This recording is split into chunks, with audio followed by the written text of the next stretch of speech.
Hello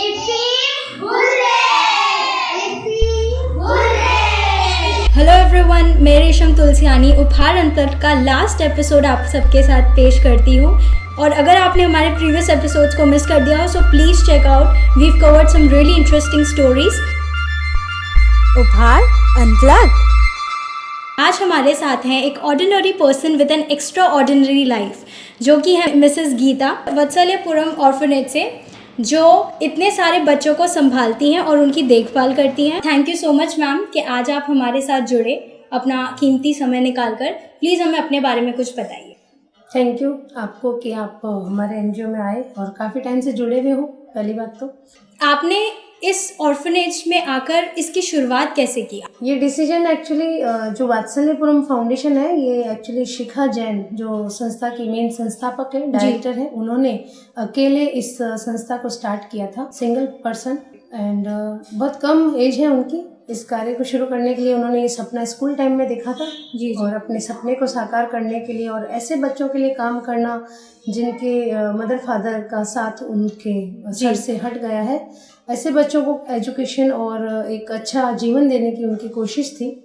और जब मुझे पता चला तो मैं उनसे मिली आके और मैंने उनसे कहा कि आप जो काम कर रही हैं मैं भी आपके साथ इसमें आना चाहती हूँ। तो मैम बहुत अच्छी हैं, बच्चों से बहुत प्यार करती हैं, तो उन्होंने मुझे ये मौका दिया है। मैं बहुत दिल से शुक्रगुजार हूँ शिखा मैम की कि उन्होंने मुझे वात्सल्यपुरम का एक अहम हिस्सा बनाया है। और अब मैं कई वर्षों से इस कार्य को जो है मैं कर रही हूँ। और इस कार्य में यही एक काम होता है कि यहाँ पे जो बच्चे हमारे वात्सल्य में आते हैं, वात्सल्यपुरम सेवा संस्थान जो हमारा संस्थान का नाम है, यहाँ पे जो बच्चे आते हैं वो मैडम के निरीक्षण से होके आते हैं, शिखा जैन के निरीक्षण से होके आते हैं। और बच्चे जो आते हैं उनके माता पिता किसी न किसी घटना से जो है गुजर गए हैं, और सिंगल पेरेंट्स के भी बच्चे हैं, बट वो उनको अपने साथ नहीं रखना चाहते हैं। तो अलग अलग स्टोरी है बच्चों की, बट वो स्टोरी कोई साझा करने की चीज़ नहीं है। हमें बच्चों का गार्जियन बनना है, उनके पेरेंट्स बनना है, उनके भविष्य को साकार करना है। तो हम बस इस बच्चों को लेके और इनके लिए भविष्य के लिए हम काम कर रहे हैं। और हम एक प्राइवेट संस्थान टाइप से चलाते हैं, लेकिन हमारी संस्था जो है वो रजिस्टर्ड है जी। और अगर हमें किसी तरह का कोई सपोर्ट करता है तो उन्हें इनकम टैक्स का बेनिफिट भी गेस्ट को जो है मिलता है। गीता जी, इन बच्चों के माता पिता और दोनों की जो भूमिका है आप निभाती हैं, तो इस दौरान आपने क्या क्या चैलेंजेस फेस किए हैं? ऐसी बहुत सारी रुकावटें आई होंगी या आती होंगी, क्योंकि इतने सारे बच्चे हैं और सबकी देखभाल आपको करनी पड़ती है। आप इन सब से, ये सब जो हर्डल्स आते हैं वो उनसे आप कैसे निकलती हैं? देखिए मैम, चैलेंजेस तो लाइफ का, ये सबसे पहली बात तो लाइफ खुद एक चैलेंज है, मतलब लाइफ को जीना ही एक चैलेंज है। हम उन लोगों में से नहीं है कि हर एक छोटे मोटे चैलेंज को देख के डर के पीछे चले जाएं। हमने तो बहुत सारे चैलेंज को फेस किया है। कई ऐसी जगह भी आई हैं जहाँ पे हमें पीछे मुड़ना पड़ा, लेकिन कहीं ना कहीं हमारे पीछे भी कुछ बड़े लोग खड़े हैं। बड़े मीन्स सबसे बड़ी तो हमारी शिखा मैम ही है, जो बहुत पॉजिटिव थिंक लेके रहती हैं। उनको किसी के सहारे की ज़रूरत नहीं, वो खुद एक बहुत बड़ा सहारा है अपने आप में। तो वो हमारे पीछे है, तो हम क्या कई बार टकराते भी हैं ना किसी मुकाम पे जाके, तो हमें वो आगे पुश कर देती है, तो हम जो है हारते नहीं हैं, पहली बात तो। दूसरी बात, चैलेंजेस तो हमने बहुत फेस किए हैं, बच्चों को लेके भी बहुत फेस किए हैं, क्योंकि बच्चों को हमारे माहौल में ढालने में हमें बहुत टाइम लगता है, क्योंकि बच्चे सब अदर जगह से आए हैं और उन्होंने अलग अलग ज़िंदगी की शैली को जिया है। कोई अपने घर में क्या कैसे खाता था, कैसे रहता था, वो सब छूट चुका है। अब हमारे यहाँ पे जो सिस्टम है वो बच्चे को पूरा जैन पद्धति के अकॉर्डिंग पाला जाता है, जैन धर्म से उनको बड़ा किया जाता है। और हमारे जैन धर्म में जितनी भी धार्मिक चीज़ें होती हैं वो सब हम बच्चों को करवाते हैं। जितना एक पारिवारिक जैन परिवार का बच्चा फॉलो नहीं करता है, जितना यहाँ अनाथ आश्रम के बच्चे फॉलो करते हैं। तो हमारे लिए तो जितने भी हमने चैलेंज देखे हैं लाइफ में, वो सब यहाँ आके ख़त्म हो जाते हैं, जहाँ पे हमारी कोशिश रंग लेके आई है। और हमारी कोशिश थी कि अजैन को जैन बनाना और अनाथ के माँ बाप बनना, जिसमें हम आज सफल हो रहे हैं। और ये हमारे सब लोगों के सहयोग से हो रहा है। तो आप सब लोगों के सहयोग से इस संस्था को काफ़ी सपोर्ट मिलता है और संस्था आगे वर्क कर रही है। जैसे जैसे लोगों का सपोर्ट आएगा संस्था आगे बढ़ेगी। और भी चीज़ें हैं जिनमें हम सपोर्ट की उम्मीद करते हैं। और गीता जी, आपको क्या लगता है कि ये बच्चे, जैसे इनके लिए मैं फिर से दोहराऊंगी कि माता भी आप ही हैं और पिता भी आप ही हैं, तो ये अभी कोविड, किसी भी माता पिता की ज़िंदगी का सबसे बड़ा मकसद यही होता है कि हमारे बच्चे पढ़ लिख कर बहुत आगे जाएं। तो अभी कोविड के टाइम में इन बच्चों ने भी पढ़ाई के साथ बहुत स्ट्रगल किया होगा। जैसे स्कूल्स कोविड के टाइम पे बंद थे, अभी तक उनके स्कूल्स बंद हैं। तो आपको क्या लगता है कि पढ़ाई के मामले आपने कैसे कोशिश की है उनको पढ़ाई की तरफ और प्रेरित करने की, जबकि स्कूल्स और सब कुछ बंद है? सब कुछ बंद है, और जैसे रेगुलर लोग जो अपने बच्चों के लिए ऑनलाइन का सारा सिस्टम ओपन करवाते हैं, मेरी भी कोशिश रही है। बट मेरे यहाँ पे देखिए मोबाइल्स नहीं है, लैपटॉप नहीं है, किसी तरह का सोशल मीडिया नेटवर्क नहीं है कि मैं उन बच्चों की जो स्कूल की जो पढ़ाई है वो ऑनलाइन करवा सकूं। मुझे बहुत सारी प्रॉब्लम्स आ रही है, और अभी भी आ रही है, ऐसी बात नहीं। लॉकडाउन खुल चुका है, मैं अभी भी मुझे ऐसे कई उपकरणों की रिक्वायरमेंट है एनजीओ में, जो हमारे संस्थान में अभी नहीं है। हमने कई लोगों को इस चीज़ के लिए बोला है कि हमें ये चीज़ें चाहिए, लाइक जैसे लैपटॉप हो गया, क्योंकि मेरे पास 26 चाइल्ड है और नर्सरी टू 7 तक का स्टैंडर्ड है। तो इन हर प्रत्येक बच्चे के लिए हम लोग मोबाइल नहीं ले सकते हैं, तो बस चल रहा है। गीता जी, आपको क्या लगता है जैसे आगे चलकर इन बच्चों का के भविष्य में आप क्या देखती हैं? ऐसा क्या है जो आप चाहती हैं इन बच्चों के फ्यूचर में ज़रूर होना चाहिए, या ऐसी कौन सी चीज़ है जो उन्हें अपने साथ इस ऑर्फनेज से लेकर जानी चाहिए? देखिए ma'am, as a volunteer work के लिए यहाँ पे बहुत आते हैं जी, पर मैं किसी को भी चांस नहीं देती। चांस न देने का सबसे बड़ा रीज़न मेरा ये है कि यहाँ पे अलग अलग वॉलंटियर्स आते हैं और अलग अलग पढ़ा के जाते हैं, जिसका कोई मोटो नहीं निकलता। तो अभी रिसेंटली कुछ समय से, लगभग 1 महीने से यहाँ पे एक ग्रुप जुड़ा हुआ है, आई थिंक उपहार वॉलंटियर का ग्रुप है, और उसमें कुछ गर्ल्स एंड बॉयज़ का ग्रुप है उपहार नाम से। उन लोगों को मैंने ये जो है अभी बच्चों का पढ़ाने का, एजुकेशन का सारा मैंने उनको दिया है, एवरीडे 2 आवर्स का, और उन्होंने एक सिस्टम को सेट किया है जो सिस्टम मुझे चाहिए था बच्चों के लिए। इसीलिए उपहार ग्रुप को मैंने ये चीज़ दिया है वात्सल्यपुरम की ओर से, और ये बात मैंने उनसे क्लियर किया था कि आप डेली बेस पे चलेंगे तो आपको ये मैं जो है वात्सल्य का काम देने के लिए रेडी हूँ, क्योंकि इससे अलावा भी बहुत सारे वॉलंटियर्स आके गए, पर मैंने ये काम किसी को नहीं दिया, क्योंकि हमें यहाँ बच्चों को जीवन की हर शैली से उभारना है, और उन्हें जनरल नॉलेज और जो भी हमारे वर्ल्ड में जो कुछ भी होती है उसकी सारी इन्फॉर्मेशन उन्हें होनी चाहिए। लेकिन अलग अलग लोग आके सिखाएंगे तो बच्चे नहीं सीख पाएंगे, बट डेली रूटीन के हिसाब से सिलेबस चलेगा तो बच्चे जल्दी उसको कवर कर पाएंगे।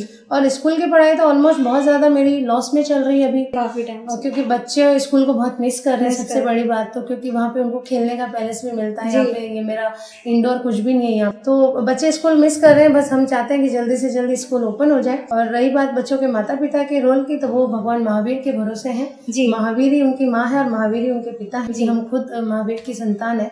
तो बस हमारा संस्थान अच्छे से चले और हमारे जैन समाज भी आए आगे, और भी अदर कोई आना चाहे तो आए और इन बच्चों के लिए सपोर्ट करे। जैसे आपने बोला कि आप जैन धर्म के हिसाब से बच्चों को एक डिसिप्लिन लाइफ देने की कोशिश करती हैं, तो बच्चों का एक नॉर्मल डे कैसा रहता है, उनका रूटीन कैसा होता है?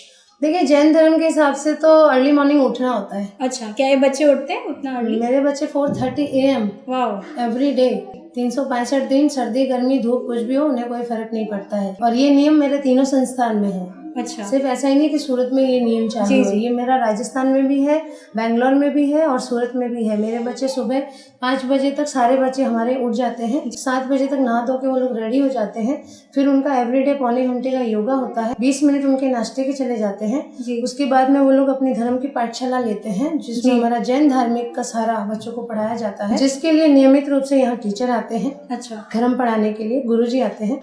उसके बाद में बच्चों का ऑनलाइन पढ़ाई चालू हो जाता है, जो कि टीवी के माध्यम से हो रहा है। फिलहाल टीवी का एक चैनल है, उस पर आता है गुजराती मीडियम का। और फिर बच्चों का लंच का टाइम है, फिर बाद में वापस दोपहर में 1 से 2 उनका पाठशाला है जी। वापस 2 से 4 उपहार ग्रुप को जो वॉलंटरी वर्क दिया हुआ है वो उनका है क्लासेस का। 4 से 5 बच्चे फ्री रहते हैं और 5-5:15 बच्चे चौविहार करते हैं हमारे यहाँ पे। और लगभग 6:30 पौने 7 तक बच्चे पानी पी के अपने सारे कार्य से निवृत्त हो जाते हैं, और 7:30 बजे बच्चों को जो है स्लीपिंग टाइमिंग के लिए उनको सुला दिया जाता है, ताकि वो अर्ली मॉर्निंग वापस 4:30 पे उठ सके। तो ये है हमारे डेली का शेड्यूल, जो हमेशा नियमित रूप और टाइमिंग के अकॉर्डिंग चलता है। इसमें गीता जी, आपको हैट्स ऑफ है, आप सिंगल हैंडेडली इतने सारे बच्चों को यहाँ पर आप इतना डिसिप्लिन लाइफ देने की कोशिश करी है। हम बिल्कुल आपसे जानना चाहेंगे कि अगर कोई भी ऐसा है जो इस पॉडकास्ट के इस एपिसोड को सुन रहा है और जो कुछ करना चाहता है, जो आगे आना चाहता है और वॉलंटियर करना चाहता है आपके ऑर्फनेज के लिए या किसी के लिए भी कुछ एक अच्छा कोई काम करना चाहता है, तो आप उनको कैसे प्रेरित करेंगे? आपको क्या लगता है वो क्या कर सकते हैं यहाँ के लिए या कहीं के लिए? देखिए, वो यहाँ आना चाहते हैं तो बिल्कुल आए, जुड़े, और अगर उनके पास कुछ बेसिक नॉलेज हो जो बच्चों के भविष्य के लिए काम आए जी, तो ऐसी नॉलेज हो तो वो बिल्कुल बच्चों के साथ साझा करें, उनको सिखा के जाए। और दूसरा, अगर हेल्प करना है तो हेल्प के बहुत सारे कॉन्सेप्ट है, क्योंकि यहाँ पे डेली रूटीन की चीज़ों से लेके और डेली लाइफ की जो जर्नी है उसके लिए बहुत सारी चीज़ों की और फंड की रिक्वायरमेंट रहती है। मेडिसिन हो, चाहे फूड हो, चाहे क्लोथिंग हो, चाहे रहने का हो, बहुत सारी चीज़ें हैं। तो जिसको जैसे सपोर्ट करना हो वो आके यहाँ कर सकता है। ऑनलाइन पेमेंट अगर किसी को करना है तो वो भी कर सकता है जी, और आके यहाँ डायरेक्टली बाय फेस करना चाहें तो वो भी कर सकता है। मैं बस इतना ही कहूँगी कि भाई हम अकेले इस कार्य को कब तक करेंगे, आप सब लोग साथ में रहेंगे तो ज़्यादा जल्दी से और अच्छे से करेंगे। क्या बात है गीता जी। और गीता जी, मैंने सुना है कि यहाँ पर कोई भी आकर जब अपना बर्थडे मनाता है तो उससे अच्छा सेलिब्रेशन बच्चे उनके लिए नहीं कर पाते, मतलब इतना अच्छा सेलिब्रेट होता है, उसके बारे में कुछ बताइए। इसके बारे में आइडिया कैसे आया? ये आइडिया इसलिए आया क्योंकि ये एक माध्यम है यहाँ के शेड्यूल को बिजी रखना और बच्चों को खुश रखना जी। बच्चों को आप खुश तभी रख पाओगे जब आपका माहौल हैप्पीनेस रहेगा एनी टाइम। अगर आपका माहौल खुशनुमा है तो बच्चे हमेशा खुशनुमा रहेंगे। क्योंकि मेरे पास जो बच्चे आते हैं ना, वो 2 से 12 साल की उम्र के बच्चे आते हैं। अच्छा। इसमें 10 ईयर का बच्चा भी आता है, 12 का भी आता है, 8 का भी आता है, 2 का भी आता है जी।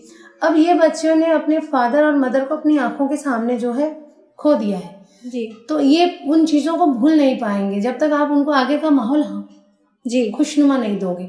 तो उसके लिए आप क्या कर सकते हो जी? उसके लिए हम यही कर सकते हैं कि आप जो बाहर के जो लोग हैं, जो हमारी जनता जनार्दन जो भी बोलते हैं, ये लोग यहाँ आते हैं और बच्चों के साथ अपना बर्थडे सेलिब्रेट करते हैं जी। लेकिन इसमें हमारे बच्चों को कहीं ये ना लगे कि भाई बाहर के लोग आके हम अपना बर्थडे सेलिब्रेट करके जाते हैं और हमारा तो कभी कुछ होता नहीं है। तो उसके लिए हम लोगों का एक, हमारा वात्सल्यपुरम का एक सिस्टम है, बाकियों का मुझे नहीं पता है। हम यहाँ पे अगर हमारे पास बच्चे की बर्थ डेट होती है तो हम डेट के अकॉर्डिंग बच्चे का बर्थडे जो है अच्छे से सेलिब्रेट करते हैं विद डेकोरेशन एंड केक। और बच्चे के लिए उस दिन अलग से ड्रेस भी आती है, बहुत सारी चीजें हम करते हैं बच्चे के लिए, ताकि उसको उस दिन की अहमियत मालूम हो कि आज मेरा बर्थडे है। जिस तरीके से बाहर का कोई गेस्ट आके यहाँ बर्थडे सेलिब्रेट करके जाता है, वो खुशी देखता है उस गेस्ट के चेहरे पे, वही खुशी हम बच्चे के चेहरे पे भी लाते हैं जी। बट डेट के साथ हाँ, हम सारे बच्चों का बर्थडे एक साथ नहीं मनाते हैं जी। जिसका जो डेट है उसी डेट को बर्थडे मनाया जाएगा जी, क्योंकि हर बच्चा अलग होता है, हर बच्चे की पहचान अलग है, उसकी सोच अलग है। अब कल को इनमें से कौन नेता बनेगा और कौन क्या बनेगा उसका हम अभी अनुमान नहीं लगा सकते हैं, लेकिन हमारी कोशिश है कि हम इनको एक अच्छा मुकाम दें और ये उस मुकाम को हासिल करें। उसके लिए हमसे पीछे से इनको पुश कर सकते हैं जी, ताकि ये आगे बढ़े और ये आगे बढ़ेंगे तो हमारा देश आगे बढ़ेगा जी। और इस कार्य को करने के लिए जो मेन जो थॉट है ना, शिखा मैम का, हमारी जो मेन डायरेक्टर, उनका यही है कि हमारे इस भारतवर्ष को आत्मस्वाभिमान आप कैसे बना सकते हैं। जब तक यहाँ का बच्चा पढ़ेगा नहीं, लिखेगा नहीं, आगे नहीं बढ़ेगा, तो कैसे वो आत्मनिर्भर बनेगा जी। तो ये हमारा एक मेन थॉट है। गवर्नमेंट का रूल तो 18+ फ्री करने का होता है जी, बट हम लोग आगे के स्केल पर भी काम कर रहे हैं जी, फ्यूचर के लिए जी। Thank you so much Geeta ji, और आपने इतना इंस्पायर किया है। आई होप सूरत कम्युनिटी जो भी ये एपिसोड सुन रहे हैं सूरत में and all over India, do every bit that is possible towards your society and make a difference. Thank you so much Geeta ji हमारे साथ फिर से जुड़ने के लिए।